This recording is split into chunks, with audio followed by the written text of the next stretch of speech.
guys. Welcome back to the Quit Getting Screwed podcast, where we talk about all the ways not to get screwed in the construction industries and ideas on how to grow a successful construction business. Well, today I have with me successful entrepreneur and businessman and author, Ken Rusk. How are you today, Ken? I'm great. Thanks for having me. I really appreciate it. Thank you for being here. So before we jump into the book and all the good things in there, tell us a little bit about your start and your story in the construction industry. So yeah, it began pretty early. I had a bunch of really part-time jobs when I was younger, 12, 13, 14 years old. And my first real foray into full-time work was when I was 15. My high school shared a fence with an industrial park next door. And after school, we'd cut through that fence and go through that industrial park to get to the carry out on the corner and hang out and do what kids did back then. And I always remembered when I would cut through this particular area of this industrial park, there was all these businesses that were really booming.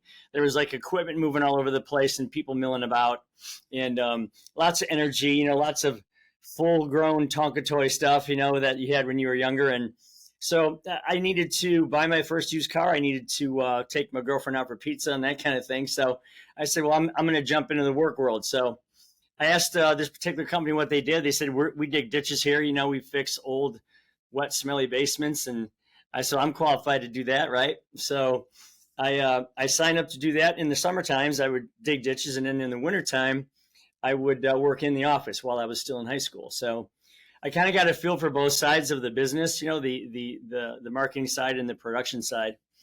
And did that for 3 or 4 years. When I was 18, it was like, okay, am I going to college or am I going to work? What am I going to do?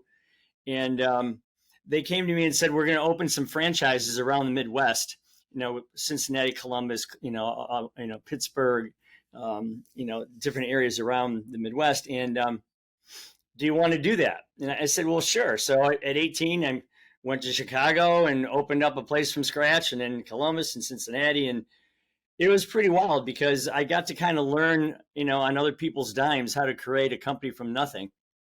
And so then I got tired of doing that because you live out of a suitcase and, anything about traveling Monday to Friday is not that great. So I moved when I was 23 to Northwest Ohio and opened a company there, started with 6 people. We have almost 200 today through several different construction companies, and it's been a hell of a ride. That's pretty impressive. So tell me, what does your current construction company do? What are your different assets and ideas? So the main company still does foundation work. That's what we started 37 years ago. And we branched off into construction fire retardant chemicals, and we build houses in Branson, Missouri, the thriving metropolis of Branson, Missouri. And we do office buildings and that kind of thing, and invest in some other startups and whatnot. So that's pretty much where it's at now.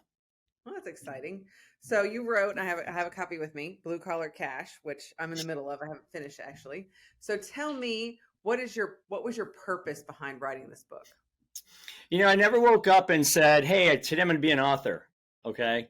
It kind of happened. It evolved. My daughter actually got really, really ill when she was 12. And it was a pretty scary 5 years for her mom and I. You're sitting in waiting rooms and radiology offices and you're doing all this kind of stuff. And it was horrifying. But, you're sitting there thinking, okay, what's important in life? What am I doing? What have I accomplished? What should I be telling my daughter, Nicole, is important about life? What should she be chasing? Okay. And these 3 words just kept showing up in my mind: comfort, peace, and freedom, comfort, peace, and freedom. And I don't know why. I couldn't get rid of them. I saw them everywhere. And so it was kind of like a thing. So I ended up I started writing a very long letter to her, and it turned out that, it just kind of grew from there. And my wife said, you're so good at coaching people. You've done it for so long. You've hired 2,000 some people. You ought to try to get this message beyond the 4 walls of your company, because what you do works. So I interviewed a bunch of friends of mine who were blue collar entrepreneurs who overcame the most amazing setbacks to be successful. And then started telling stories about, my upbringing and the history and how I came to be where I am today, and how blessed and how fortunate and how grateful that I am in all that. And then I thought, well, you know what, why can't I give back a little bit here? I love to do charity work. Our whole company does it. We've been doing it forever. And so I said, why can't I shorten the learning curve for entrepreneurs that are following behind me that want to build businesses or do whatever they want to do, and open their eyes to the fact that there are many, many, many ways to be successful, college only being one of those paths. Okay. They're led to believe it's the only path today. Nothing could be further from the truth. And sooner or later, I had 80,000 words, and I literally Googled editors in New York and found a guy that I liked who had a bunch of ghostwriters in his company that helped clean the whole thing up. And then it became agent, and then PR people, and social media people. I don't know anything about that. And then publishers started fighting over it. And I'm blown away that this happened. I never intended to be an author, but it just kind of fell into it. And here we are. That's pretty amazing. So you said currently you have 200 employees. And so do you still do that coaching perspective with all of them? How do you work that in with your current crew? That's probably my favorite thing to do, because this is very controversial. When I talk to business owners, they look at me like, I'm not so sure I can do what you're. So my theory is, if you want to make your company grow like crazy, then you need to become irrelevant to it. And I mean irrelevant to the day-to-day mechanical things that you do. You can't measure your value by going home at night and saying to your wife or your husband, man, I fixed this and I said that and I did this and I changed that and look at me go, right? If you're doing that, then I don't think you're really driving your company. I don't think you're really looking far down the horizon towards what it could be. So my whole thinking is, if I can surround myself with entrepreneurial employees, people who think I'm kind of running my own show, even though I'm doing it within Ken's organization, I'm going to win there, because they're going to help me drive this thing way further than I can drive it myself. So if I can get people to see that they can win, and I want them to be selfish, not at the detriment of others, but selfish. I want them to say, I'm going to work for me first and Ken second, because if I can win and we all are winning, then the company's going to win and Ken's going to win in the end anyway. So what are the technicals of doing that? So what is the first step? And because most employees, although they might like to get there, they have no idea how to do that. And especially as a leader, I trying to inspire somebody like that. So what is the first step or the steps you take them through? Very first thing you do is you get a big black glass board, and it's I have one in my office. It's like 4x6. We have 2 of them. Mm-hmm. Then you get some of these super colorful markers that you might see that the margarita special on out in front of a Mexican restaurant or something, the special of the day. And you literally just gather people up and you say, look, our company current revenue is this level. If we can get to this level, and I don't know what that level is, I'm going to have you all help me decide what that level is. Then I'm going to share that newfound money with all of you. Okay? So you have the ability to drive this thing yourself. And that's where they start to feel like the entrepreneurial part comes alive, right? However, I'm only going to allow you to share in that if you're chasing something that will benefit you. You want to buy, upgrade your car. You want to save money for a down payment on a house. You want to learn Spanish. You want to, plan a vacation, or you want to lose some weight or get in shape, or whatever it is. You have to identify that goal very clearly. You have to write it up on this board for everyone to see, and allow all of us to share in your progress and celebrate your success. And boy, I'll tell you, when you make statements like that, it's nuts.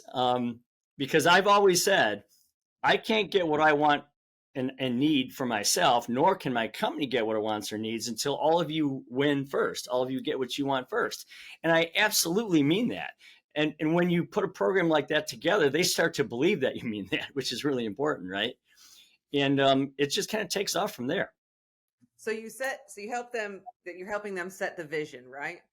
With that. And so I'm just curious, as a leader and a boss too, do you get pushback? Do people not want to participate? How do you handle that? Well, it costs them money not to participate. However, if they can convince me that they're chasing something without publicizing it, then that's fine. But I'm not just going to let them roam the hallways and say, when does Friday show up? You know what I mean? Yeah. I want them to convince me that they're after something. And if they don't, I mean, obviously, if somebody wants to lose weight or if they want to do this or that, I get all that. That's fine. But it's cool to celebrate all of the wins, no matter what they are. And so, yeah, does everybody participate in it? No. Do most people? Yeah. And it's just so funny that most of the best entrepreneurial people that I have that have been here the longest, you know, you're talking 10 years of 10, 15, 20, 25, 30, 35 years, they're all up on that board. So go figure that, right? Yeah. But yeah, it works. And it's not for everybody, but as long as you're chasing something, I kind of let them get away with it. Gotcha. So, all right. So that's the first step. You set the vision. Then how often do you check in? Do you help them make the path? What's the next step? Well, when you set a goal, you know, the word goal is one of the most overused words in the English language. Okay. And I always say, here's a piece of paper and here's a crayon. Draw a goal for me. And you can't, because it has to be something else that's tied to a goal. It has to be a thing. I suppose you could draw a soccer field goal or a hockey rink goal, but you're talking about something real. So, for example, I had a gal that wanted to go see her cousins in Scotland. Okay, boom, let's do that. When do you want to go? Well, I'm not sure. Let's figure that out. Okay, so can you afford? She knew the trip would cost her about $4,500. I says, okay. Can you afford $30 a week? She said, yeah. I said, good. Then 3 years from today, you will go see her. I mean, it's not even a thing. That's what it is.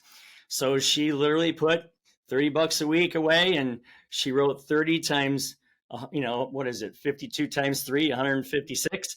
And we tracked that progress. We tracked as she was going. Believe me, 3 years goes by like a blink of an eye. Okay. Especially when you're anticipating something.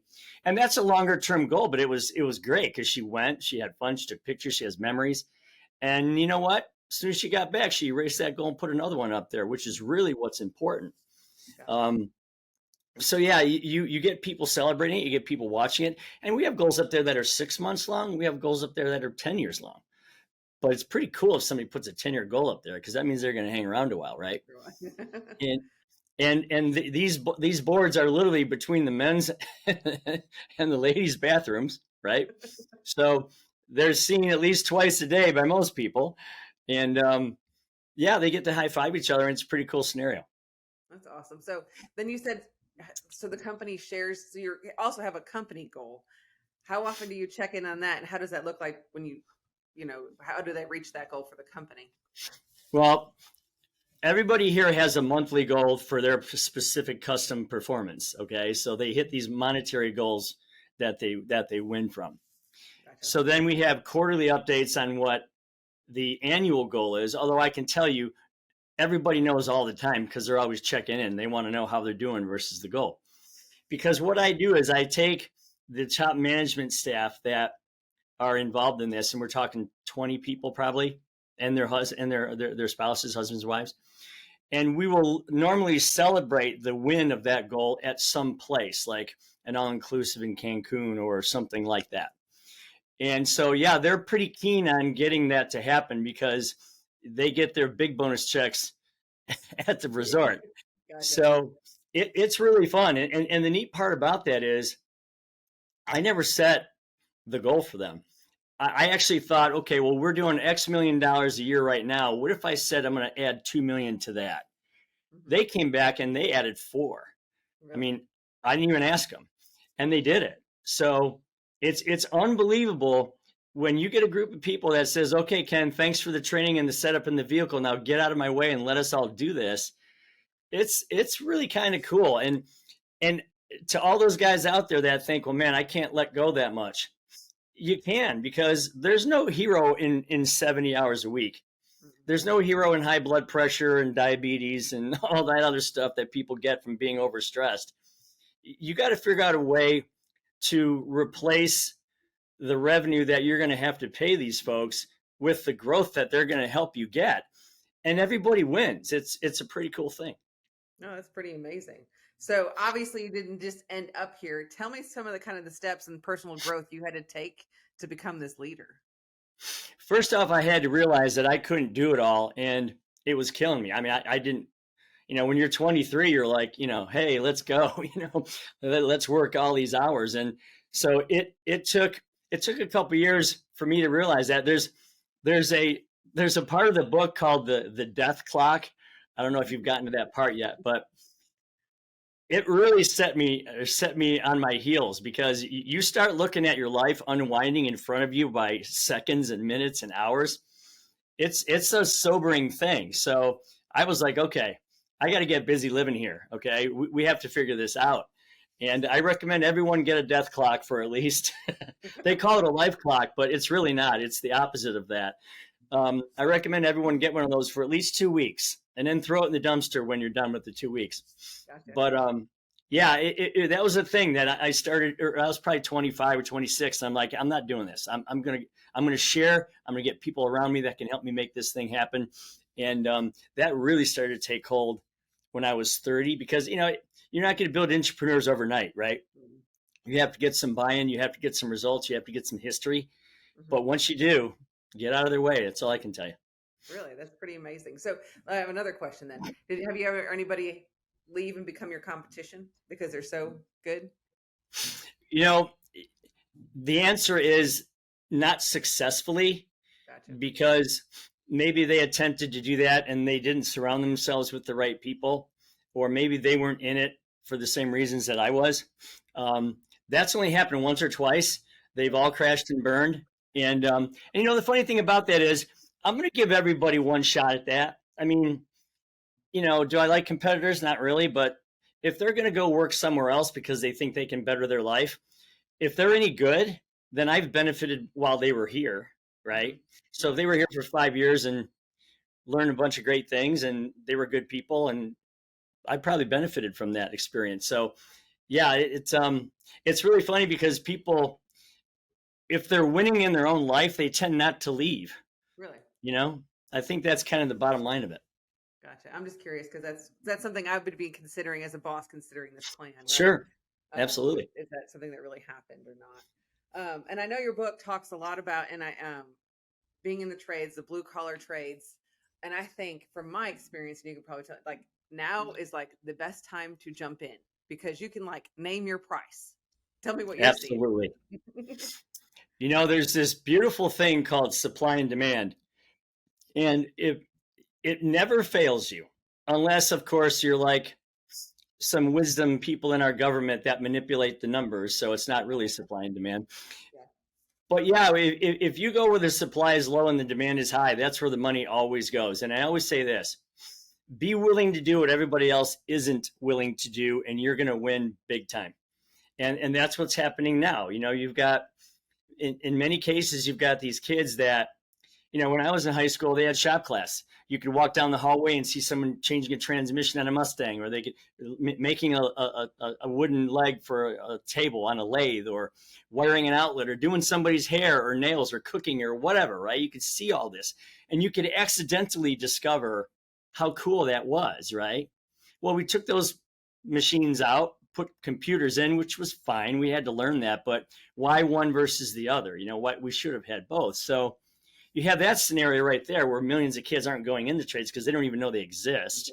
Mm-hmm. And then the kids are now, they're, instead of going in the backyard and playing, what we did, building a tree fort or planting bushes, or, using shovels and rakes and tools, they're trying to make cities on this thing, a cell phone. And it's not the same experience. And you know that, right? So those two things work against our industry, along with the fact that colleges, which are money-making institutions, let's just get that on the table, they're really good at shaming parents and shaming guidance counselors and teachers into saying, if you don't pump all your kids through our organization, they're going to be nothing, which is an absolute lie. It's never been true. It isn't true now, and it certainly isn't going to be true in the near future.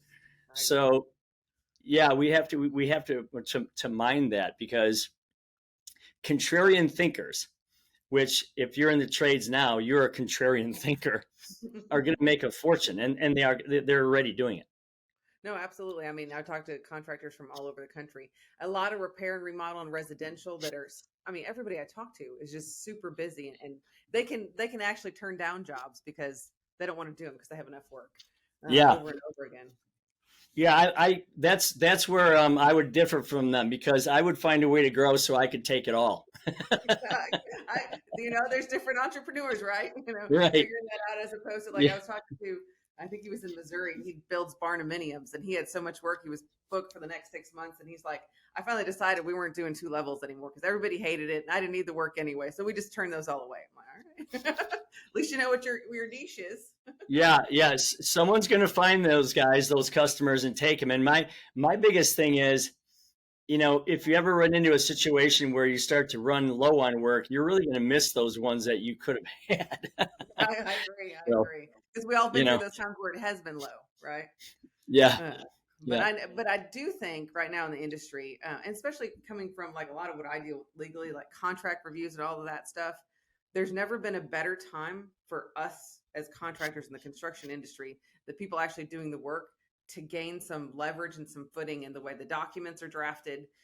You can basically call your shots. I mean, if you're good and you show up and you're reliable, we can make some difference now that we haven't been able to make in the past. Yeah, I agree 100%. And the other thing is, we also need to get back to remembering how honorable these things are. By the time you put your feet on the floor in the morning, getting out of bed to the time you get to your office or church or school or whatever, you're crossing 10,000 blue collar jobs that are still viable today and financially rewarding. And not only that, but I don't think people understand what I coined the term, the stand back moment, where you're at the end of the day, you just planted a whole bunch of beautiful pine trees and these boulders and mulch, and you planted flowers and made a waterfall or whatever you did. And then you get to stand back 30 feet away from that thing, lean on your shovel with your pop or your beer or whatever you're doing. And you get to say, I created that. I did that. That's going to stand the test of time. And I just don't think you get that in the 15th floor in some cubicle. No, I agree. It's way more satisfying. So, what I do on the weekend is I do projects like that. So I could go yard work or whatever. We had a big project the other day where I had all my girls, I have 3 daughters, and my girls we'd like split this huge pile of wood. They were all pissed. Oh, that's awesome. I absolutely clapping here. I'm clapping. That's absolutely awesome.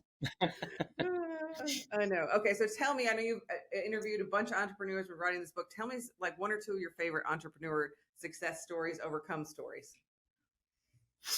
Well, it's a friend of mine. This is a tough one. He actually came home from school one day. His mother and his stepfather were raising him. And he came home from school one day to find that his father had, in the most horrible way, taken the life of his stepfather, had taken the life of his mother, and then went into the garage and ended his own life. And he was 18. And he literally had to restore the bedroom back to its original order. It was just incredibly horrific. And, he could have went 2 ways. He could have went right down south and, got into drugs and why me and, all of that. He could have taken that path and people would have understood why, right? Mm-hmm. But no, he decided to go and work and try to find a way to work and create something for himself. And then he thought, I'm around all these lawyers and none of them know what they're doing and whatever. So he decided, this is so funny, he decided to apply to law school, but he never had any college. So he just walked into a law school and said, hey, I'm here to apply for law school. And they said, well, where'd you do your undergrad? He goes, what's that? So he literally thought he could just go to lawyer college, you know what I mean? And that would be it. So he left that and started working in a box company and recognized the distribution of this place is all screwed up. So then he started figuring out how to optimize that.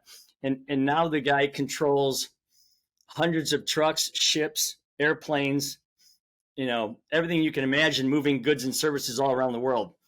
And extremely successful, sold his business, spent 5 years on his Harley, fishing, snow skiing, and everything else, got tired, got back into it, and now his business is twice as big as his first one.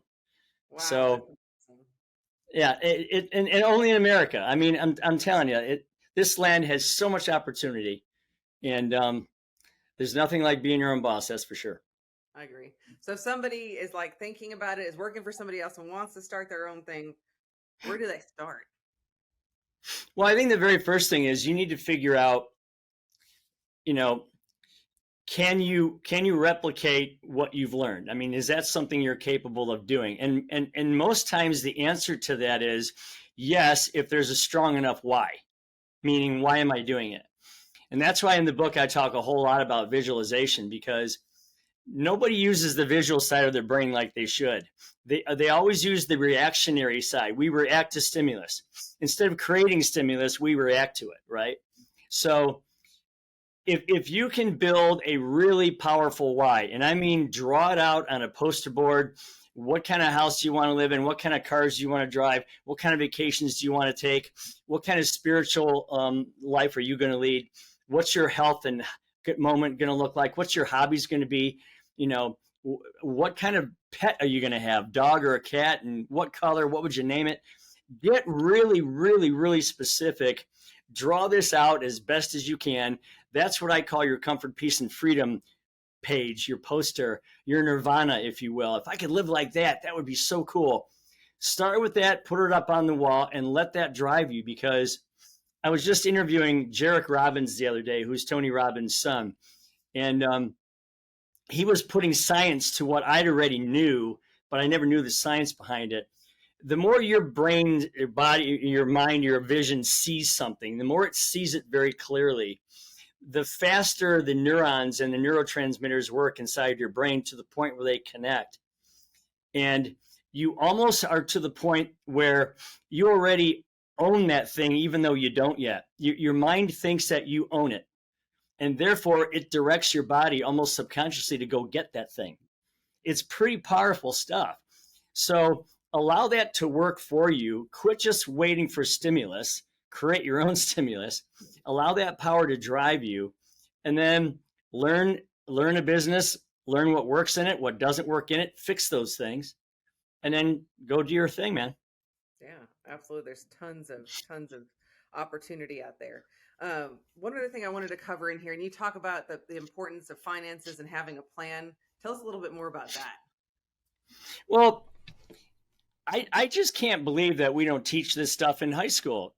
You know, I mean, Karalynn, it's so simple, right? So I walk up to you and I say, I'm going to pay you $50,000 a year. Okay. I want you to look back at me and say, thanks for paying me $47,000 a year, Ken. Okay. Why? Well, because the first $3,000 is $60 a week. I'm going to put that away into the 401k that the company has. And if I'm 21 and I do this, you won't miss the money. You never had the money. You weren't used to spending the money. So it's just there. It's gone. It's just part of your world. Like renting a parking place downtown if you had to do that, right? So you put that money away and you are a millionaire from the time you fill out the paperwork. It's 20 minutes to fill out the paperwork. You're a millionaire like right now. You don't have to think about your retirement. You don't have to sweat your retirement. You don't have to agonize over it. You don't have to think, well, when am I supposed to start? When I'm 30, when I'm 40, when I'm 50? No, you start when you're young. And the power of that doubling of all those 7-year doubles, you're going to have $1.2 million in your account when you turn 65. And you don't even have to save all that time. You can stop saving after 10 years and it still works for you. So it's just crazy the power of money, and especially the power of young money. And, you know, I hear these talks about dependence on Social Security and depending on Medicaid and Medicare and being dependent upon your pensions and all these other things. Why are we so focused on depending on that when we could make ourselves independent of the need of any of those things? I mean, the health I get, but by just doing something as simple as that, you know, start when you're young, forget about your first $60 and just know that, you know, when you're drinking your beer at the bar on Friday night with your buddies, you're like, my retirement's covered. You know, I'm good. Absolutely. And I don't know why they don't teach that when you're in high school, because you come out, It's not. or what, you know, how to have a bank account or how credit cards work or any of that stuff. Oh yeah, and you know, and I mean we both know this very well. As soon as you turn 18, you start getting all those credit card applications in the mail. Like, then, cool, this is free money. It's plastic. I can go blow. No, Yeah. if you're gonna, well, you know, it's funny because in the book I talk about, you know, a credit card is a lot like renting a table for a party from a rental center. You rent the table, and what do? As soon as the party's over, you take that table and you take it back. You don't leave it sitting around in your backyard for a month, right? Because you're getting charged for it. It's the same thing with a credit card. You're renting someone's money. So lots to learn there. No, absolutely. So have you ever thought about, doing what you do, coaching for other businesses, like on a consulting basis? You know, there's some talk of that. You know, there's some interest from the military, believe it or not, in me getting this program. Because one of the things that I did is I built a course that goes along with the book, and I'm not talking about a $900 course or a $2,000 course. I'm talking about $129, and you get a free $25 book with it. Oh, and by the way, if you buy that, you can also donate one to a friend or a neighbor or a loved one for free. So I was tired of people reading all these books, and then I would say, well, what'd you learn from that book on the shelf up there? No, I don't know. It was a good book, though. What'd you learn about that book? I mean, how did you put that into your life? I don't know, but it was a good book, though. So I'm like, my book is not going to be a trophy on anybody's shelf, okay? I don't want this to be like a big largemouth bass hanging on the wall. I want it to be for real. So I said, I'm going to force people, you know, hopefully they'll do it, to take what I've shown them in the book and actually put it into their own lives, because someday never comes. Today does, but someday never does. So I built this course, and it's got a lot of interest from people, from business owners who want to build like book clubs around entrepreneurial thinking. And again, I've gotten some interest from the military and from places like Junior Achievement and Boys and Girls Clubs. And yeah, it's pretty cool. Where's the course at? Where does it live? It lives on Teachable currently, and it's downloadable. So everything's online. You know, you do have to do some drawing in it, which I think is cool, because the last time you held a crayon in your hand, Karalynn, you were probably, what, 5, 6 years old? Exactly. Right? I was reading that. I'm like, I don't know if I could actually do that. And what did it exactly look like? Can I use pictures? Well, and that's the thing, you know, people ask me that. If you can cut a picture out of a magazine that looks really, really close to what you want in your mind, like, you'd have to find the perfect picture. You can't just say, I want a fishing boat and then put a cruise liner on there. You know what I mean? You got to get it really close to what you want. So the answer is yes, but I like getting the vision out of your brain and onto paper, because then it's like you're transferring the real, it being real. Gotcha. And it really doesn't matter how good you are at drawing, because you know what the vision is. Mm-hmm. You know, even if you draw a stick figure thing, you know what that vision was in your head. Get it on that wall, because only 1 out of 100 people are willing to do that. And oh, by the way, they happen to earn 9 times more money than everybody else in that same test group. So that's pretty amazing. And plus, we're talking about a field that's never going to run out of work. But the average age right now, the average construction worker is 40 plus, right? Yes, in fact, electricians, I think it's 53. Damn. So. And for every 10 of those that are going away, you're retiring and whatever, only 4 or 5 are coming online. So this problem is not going away. It's only going to get worse, but it's only going to get better for someone willing to take that side of things. Absolutely. Well, I appreciate you taking the time to be on the show. Blue Collar Work. Is this available on Amazon?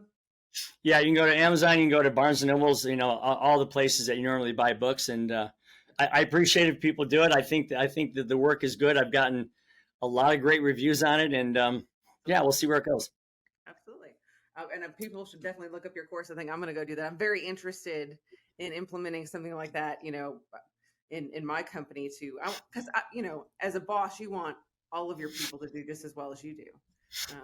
Well, of course, and because you do and they do as well. I mean, it's a linear thing. There's input, there's output, and we're normally on the output side, right? So, yeah, you can go to kenrusk.com and you can see where the book is there, and you can get the course there as well. And it's a pretty cool opportunity. So awesome. We'll make sure to put that in the show notes. I appreciate you so much taking the time. It was a great talk. Yeah, you as well. This was fun. Thank you. I appreciate it. Awesome.